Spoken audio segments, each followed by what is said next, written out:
వీళ్ళ బాధ ఏంటంటే వీళ్ళు మొన్న పోలీస్ రిక్రూట్మెంట్లో వీళ్ళు ఉద్యోగం సంపాదించారు. ఉద్యోగం సంపాదిస్తే వీళ్ళ మీద వెరిఫికేషన్ అయింది, అంటే పోలీస్ కేసులు ఏమైనా పెండింగ్ ఉన్నాయని వెరిఫికేషన్ అయితే కొంతమంది కేసులేమో అక్విటల్ అయిపోయినాయి, కేసులే లేవు, అయినా కూడా వీళ్ళని ఇంకా శిక్షణకు పిలుస్తలేరు, వీళ్ళని ఎంపిక చేస్తలేరు అనేది వీళ్ళ ఆవేదన. అయితే కొంతమంది గతంలో చిన్న చిన్న తప్పులకు ఎవరో ఒక చిన్న ఫైన్లో అవి ఇవి కట్టుంటారు కదా, వాళ్ళ పరిస్థితి కూడా అగమ్య గోచరంగానే ఉంది. వాళ్ళేదో కేసులు చిన్న పెట్టి కేసులు ఉంటాయి, ఆ కేసులలో ఉన్నాడని చెప్పి వాళ్ళకు ఉద్యోగాలు నిరాకరిస్తున్నట్టుగా తెలుస్తూ ఉంది. పోలీస్ రిక్రూట్మెంట్ బోర్డులో జరుగుతున్నటువంటి ఇదేదైతే ఉందో చాలామంది అభ్యర్థులకు ఏది నోట్లే మట్టి పొట్టినట్టుగా ఉందని చెప్తా ఉన్నారు. చెప్పా సార్, మాది ఇప్పటికే సార్ కేసులు ఎప్పుడో క్లోజ్ అయినాయి. 2005 నుంచి 2014, 8, 7, 9 ఎప్పుడో అయిన కేసులో కూడా ఇప్పుడు పరిగణిస్తే ఇప్పటికీ మాకు అపాయింట్మెంట్ ఆర్డర్ ఇవ్వకుండా ఆపిర్రు. ఒక్కరం కాదు, చాలామంది అభ్యర్థులం మాకు అపాయింట్మెంట్ ఆర్డర్ లేకుండా ట్రైనింగ్ వెళ్ళకుండా ఆగిపోయినాం. సివిల్ ఏఆర్ వాళ్ళకు నెలన్నర అవుతుంది, నెలన్నర కిందనే వాళ్ళు ట్రైనింగ్కి వెళ్ళిపోయారు. మేము మాకు జాబ్ వచ్చినా జాబ్ రానట్టుగా ఇక్కడికనే తిరుగుతున్నాం. బయట ఎక్కడ తిరగాలన్నా మాకు ఏదోలాగా ఉంది, జాబ్ వచ్చి కూడా రానట్టుగా అనిపిస్తుంది. ఇప్పుడు 31కి మళ్ళీ టీఎస్ఎస్పీ వాళ్ళకు కూడా ట్రైనింగ్ స్టార్ట్ కాబోతుంది. ఇప్పుడు అందులో కూడా దాదాపు ఒక 300 అభ్యర్థులు మళ్ళీ ఇట్లా ఎస్బీలోనే ఎంక్వైరీ పెండింగ్ పెట్టారు. మేము తెలియక ఎప్పుడో అయిన కేసులు అవి, ఇప్పుడు వాటిని పరిశీలించి మమ్మల్ని ఆపడం మాకు ఏదోలా అనిపిస్తుంది. మా కేసులన్నీ ఆల్రెడీ కొట్టుడిపోయినాయి, అన్నీ కేసు మొత్తం అక్విటెడ్ అయినాయి. మా కేసులన్నీ క్లోజ్ అయినాయి కాబట్టి మా సమస్యను పరిష్కరించాలని మేము కోరుకుంటున్నాం. స్పీడప్ చేసి మమ్మల్ని కూడా వాళ్ళతో పాటు ట్రైనింగ్ పంపించాలని కోరుకుంటున్నాం.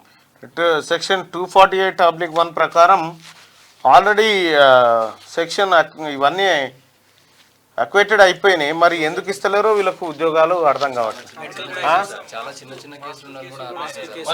మాస్క్ పెట్టుకొని కేసులు కూడా ఇవన్నీ అక్విటెడ్ సార్, అందరూ. మరి ఏంది మీ డిమాండ్ ఏంది ఇప్పుడు? అంటే సార్ మమ్మల్ని కూడా వీళ్ళతో పాటు ట్రైనింగ్ పంపించాలని ఫస్ట్ నుంచి స్టార్ట్ అవుతుంది సార్. సివిల్ వాళ్ళకి స్టార్ట్ అయ్యి 1.5 month అవుతుంది సార్. మమ్మల్ని కూడా వాళ్ళతో కలిపి ట్రైనింగ్ పంపించాలని కోరుకుంటున్నాం. ఇప్పుడు గినంగా ఆపిర్రు అనుకోండి, మళ్ళీ నెక్స్ట్ బ్యాచ్ అంటే ఒక 4 years తర్వాత మళ్ళీ నోటిఫికేషన్ వస్తుంది, మళ్ళీ ఒక 5 years తర్వాత ట్రైనింగ్. ఈ 5 ఏళ్ళు మళ్ళీ మళ్ళీ నిరుద్యోగులాగా ఉండాల్సి వస్తుంది. అందుకని మమ్మల్ని పరిశీలించి ఇదే ట్రైనింగ్ లో పంపించాలని కోరుకుంటున్నాం. తొందరగా మా సమస్యను పరిష్కరించి మాకు ఏదో ఒక విధంగా సాయం చేయండి. డీజీపీ ఆఫీస్ దగ్గరికి పోయినా కూడా, అంటే కార్యాలయాల చుట్టూ తిరిగినా కూడా ఎవరు కూడా పట్టించుకోవట్లేదు సార్ మా గురించి.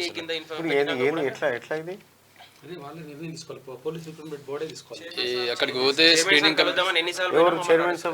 శ్రీనివాసరావు సార్. అవును సార్, ఆయన ఇప్పటికి దాదాపు చాలా మంది డైలీ ఒక 50 మంది దాకా వెళ్తున్నాం మేము డీజీపీ ఆఫీస్ కి. అంటే స్క్రీనింగ్ కమిటీ అంటారు సార్, స్క్రీనింగ్ కమిటీ అంటారు. నిర్దోషం తేరిన తర్వాత ఏం లేకుంటే ఉట్టుటి చిన్న చిన్న ఫైన్లకు కూడా తీసుకుపోయి కోర్టు తిట్టేదాకా ఎందుకు మరి సపరేట్ గా చేస్తే అయిపోతుంది కదా. మేము డీజీపీ ఆఫీస్కి వెళ్తాం సార్, అక్కడ ఇస్తారు, ఇన్వాల్వ్ లెటర్ తీసుకుంటారు, పంపిస్తారు. ఇంకంతే, ఇంకా మేము ఏం మాట్లాడొద్దా, లెటర్ ఇవ్వాలి రావాలి. అట్లా డైలీ ఒక 50 మంది దాకా వెళ్తున్నాం, లెటర్ ఇస్తున్నాం, వస్తున్నాం. ఇంకంతే. మమ్మల్ని చైర్మన్ సార్ కానీ డీజీపీ కానీ కలిపియండి అని చెప్తే అసలు అభ్యర్థి ఒక 10 times పోయినారు సార్. ఒక్కొక్క అభ్యర్థి 10 times పోలీసులు ఏమైతుంది ఇప్పుడు రేపు వస్తారు డిపార్ట్మెంట్లకి. ఒక లెటర్ అయితే పెట్టా ఆయనకు, వివి శ్రీనివాస్కి ఎవరు. సరే, ఓకే సార్. తర్వాత 46 జీవోల గురుగా కొంచెం తొందరగా క్లియర్ చేస్తే బాగుంటుంది.